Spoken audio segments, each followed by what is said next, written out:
झाली आजची सुनावणी जी होणार होती ती म्हणजे महत्वाचं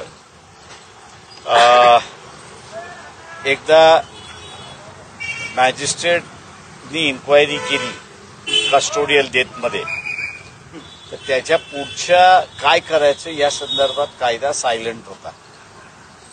तर गाईडलाईन ले डाऊन करण्यासाठी आजचं मॅटर त्या ठिकाणी ठेवण्यात आलं होतं आणि सरकारला गाईडलाईन्स काय असाव्यात याच्या संदर्भात ती विचारणीय मागणी करण्यात आली होती. शासनाने पुन्हा चालढकल केली आणि पॉलिसी मॅटर आहे त्याच्यामुळे असणारा पॉलिसी मॅटर ज्यावेळेस घेतल्या जाईल त्यावेळेस आम्ही कळू असं त्यांनी असणारं केलं.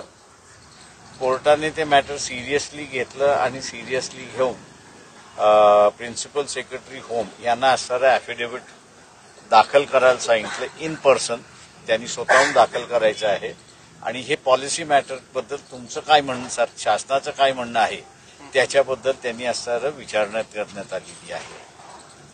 इन्क्वायरीच्या संदर्भातलं जे आहे ते सरकारच्या वतीने इन्क्वायरीच्या संदर्भातला एक रिपोर्ट कोर्टाला त्या ठिकाणी सादर करण्यात आलेला आहे.